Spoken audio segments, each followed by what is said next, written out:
Assalamualaikum warahmatullahi wabarakatuh. A'udzubillahi minasyaitonirrajim. Bismillahirrahmanirrahim. Walillahil 'izzati wa lirrasuli wa lil mu'minin wa bihi nasta'inu ala umurid dunya waddin. Wassalatu wassalamu ala asrafil anbiya'i wal mursalin wa ala alihi wa sahbihi ajma'in, amma ba'du. Fa ya ayyuhan nas ittaqullaha haqqa tuqatih. Wala tamutunna illa wa antum muslimun.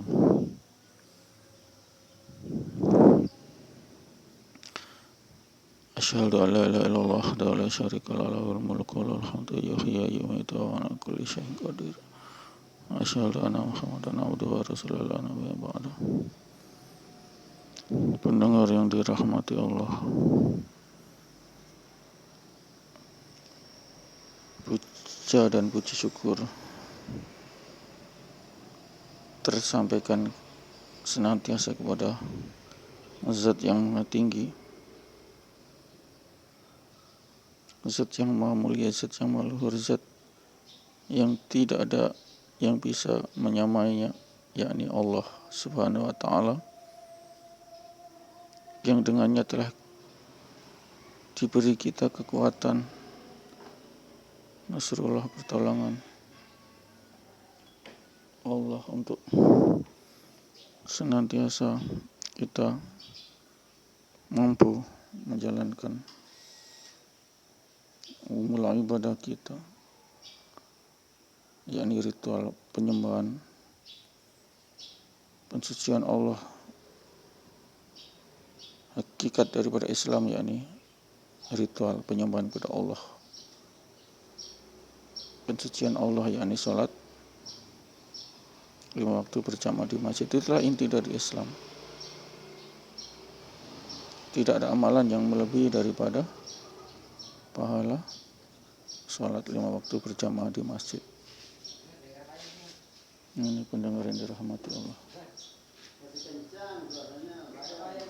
itu yang harus kita pahami.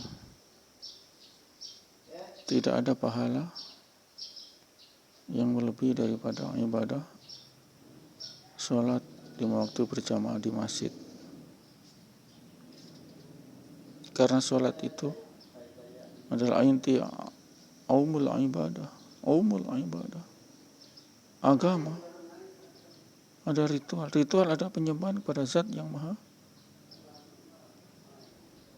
Tinggi, Zat yang Maha Tinggi, yang wal awalu wal akhiru wal zahiru wal batin wa huwa ala kulli syai'in qadir. Inilah Zat yang Maha Tinggi.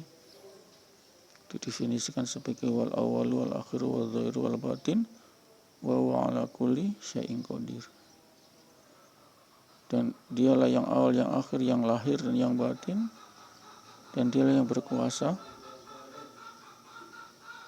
atas semua, atas segala sesuatu. Itu definisi daripada Zat perfect, Zat sempurna, Zat perfect. Wal awal wal akhir, dia yang awal dan yang akhir. Awal, Allah adalah awal dari segala makhluk alam semesta ini. Awal dialah yang mencipta, dan dia tidak berada di dalam ciptaannya atau dimensi ruang dan waktu. Tidak berada, dia yang menciptakan. Kenapa dia berada? Berarti terkungkung dalam dimensi ruang dan waktu. Kalau manusia terkungkung dalam dimensi ruang dan waktu. Ruang adalah keberadaan, waktu adalah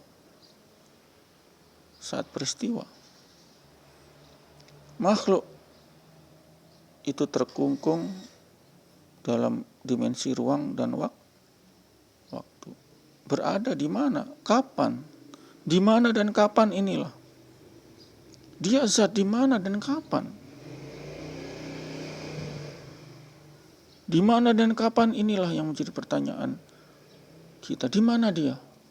Berarti kita dalam dimensi ruang. Kapan dia? Kapan dia berada? Maka dimensi waktu. Dan Allah lah pencipta dimensi waktu. Sehingga Allah tidak terkungkung dalam dimensi waktu, sehingga Allah mengklaim dirinya wal awalu wal akhiru. Yang awal dan yang akhir. Tidak terkungkung dalam dimensi dia. Dia awal, dia akhir, dia wal zahir wal batin. Yang lahir, yang nampak dan yang tidak nampak. Dia tidak terkungkung dalam dimensi waktu. Dan ruang-ruang itu ada yang nampak dan ada yang tidak nampak. Ini adalah surah daripada surah Al-Hadid. Wal awal wal akhir wal zahir wal batin wa huwa ala kulli syai'in qadir. Dan dia atas berkuasa atas segala sesuatu. Berkuasa di atas segala, berkuasa. Kenapa dia yang menciptakan? Dengan peristiwa-peristiwa itu dia yang mencipta. Itulah deskripsi ayat suci, kalam ilahi, kalimatullah, kalimat Allah, ayat-ayat kauliyah Allah, Al-Quran. Bahwasanya Allah itu tidak terkungkung dalam dimensi ruang dan waktu. Yani wal awalu wal akhir, wal zahiru wal batin. Awal akhir waktu, zahir batin, nampak dan tidak nampak. Itu adalah dimensi daripada ruang. Nampak dia berada dalam dimensi ruang. Tidak nampak dia, maka tidak ada dalam dimensi ruang.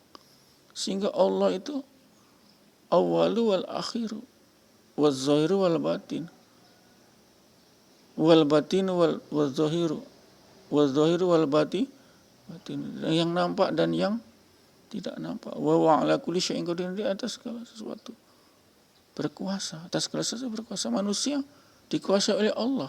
Kenapa? Bisa dicabut nyawanya, mati. Bisa digerakkan dengan takdirnya, kecelakaan, senang, sedih, gembira, musibah. Itu ada penguasaan Allah. Segala suatu peristiwa yang dialami manusia itu adalah kekuasaan Allah berupa takdir Allah. Ini keimanan yang fundamental. Tanpa keimanan ini kita tidak sah. Kita kafir, tidak sah sebagai umat Islam dan tidak diterima amalan kita. Ini pendengar yang dirahmati Allah.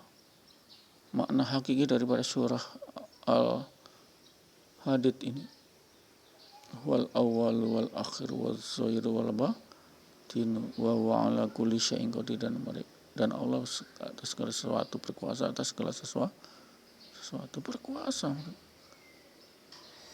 Sehingga selai daun jatuh pun atau tidak jatuh, bergerak pun dalam penguasaan Allah, karena kehendak Allah. Pelepah pisang patah, tangkai daun pisang patah, itu pun karena kehendak Allah. Bukan karena tiba-tiba. Bukan karena kebetulan, tidak ada kata kebetulan, karena Allah. Kalau kita menentukan kebetulan peristiwa itu, kita sudah jadi aimanu la aimanu, tidak beriman kita. Kalau tidak beriman, jelas batal Islam kita, percuma kita sholat, kita beribadah, tidak diterima. Sehingga inilah ilmu usuluddin, ilmu keimanan, ilmu kalam, keimanan itu adalah ilmu usul, asal agama, ilmu pokok-pokok agama, usul agama, yang harus kita mengerti, harus kita pahami dan kita imani dengan sebenar-benarnya. Hakul iman, tasihul iman, iman yang benar, iman yang lurus. Hakul yakin, ainul yakin, ilmul yakin. Ini pendengar rahmati Allah. Jadi sudah jelas Allah mengklaim dirinya, memang ini firman Allah. Dan harus kita yakini. Wal awalu wal akhiru. Tidak terikat pada dimensi waktu, saat. Wa zahirul batin. Dia yang lahir dan yang batin, yang nampak, yang tidak nampak. Tidak terikat pada dimensi ruang. Wa huwa ala kulli syai'in qadir, dan Allah berkuasa atas segala sesuatu. Kita manusia pun dan penguasaan Allah. Jantung kita berdetak, penguasaannya Allah. Kerikil yang tidak nampak, pasir yang tidak nampak, lembut di pantai, di kedalaman berapa meter bergerak, itu karena penguasaan Allah. Penguasaan Allah, karena penguasaan, bukan karena kebetulan, bukan karena kita mengatakan itu sudah alamiah. Tidak ada alamiah. Berjalan dengan sendirinya, itulah keyakinan orang-orang ateis, orang yang tidak yakin pada zat Allah, dan kita jadi batal keimanan kita. Ini usuluddin, pokok-pokok agama itulah usuluddin. Harus kita yakini. Tidak sah, batal kita sebagai Islam, Muslim, kalau amal kita tidak akan diterima kalau kita tidak tahu ini apa itu hakikat Allah. Ini pendengar rahmati Allah, sehingga satu ayat yang sangat tinggi maknanya. Wal awalu wal akhiru. Dia yang awal dan yang akhir. Wal zahiru wal batin, yang nampak dan tidak nampak. Wa huwa ala kulli syai'in qadir, dan dialah yang berkuasa atas segala sesuatu. Dia berkuasa karena dia yang menciptakan sebiji kurma, sebiji kacang. Allah berkuasa. Bila ditaruh di medium berair, dia akan tumbuh. Medium berair, lembab, dia akan tumbuh. Berkuasa Allah. Subhanallah. Siapa ini? Allah. Sebiji kacang hijau, yang digunakan kalau tauge itu, yang dipakai untuk membuat tauge, dalam tempat lembab. Lembab itu berarti berair, dia akan tumbuh. Kuncinya lembab, bukan di tanah. Pokoknya di tempat lembab dia akan tumbuh. Entah itu di tanah, entah itu di kamar mandi, pokoknya yang lembab, dia akan tumbuh kecambah. Ini pendengar rahmati Allah. Dia bergeneratif, pembiakan generatif melalui biji. Juga itu pohon akan tumbuh di rantingnya itu, di cabangnya itu akan tumbuh tunas-tunas kecil, calon daripada ranting ataupun dahan. Tumbuh juga. Dia berkuasa dia Allah. Ini karena apa? Allah, bukan kebetulan. Jangan sampai kita bilang itu kebetulan. Tidak. Kafir kita tidak bisa mengatakan begitu. Demikian pendengar yang dirahmati Allah. Sedikit mengenai tausiah usuluddin ini, keimanan dasar fundament yang harus kita yakini. Berdasar penguraian daripada tadi ayat surat Al-Hadid, ayat berapa? Yang ayat-ayat awal mungkin 5, 6, 7, 8 itu. Ini pendengar yang dirahmati Allah, sehingganya kita bisa menghayati ini. Insyaallah kita akhiri. Wabillahi taufiq wal hidayah. Bismillahirrahmanirrahim. Subhanallahi wa bihamdihi, subhanakallahumma wa bihamdika, asyhadu an la ilaha illa anta, astaghfiruka wa atubu ilaik. Assalamualaikum warahmatullahi wabarakatuh.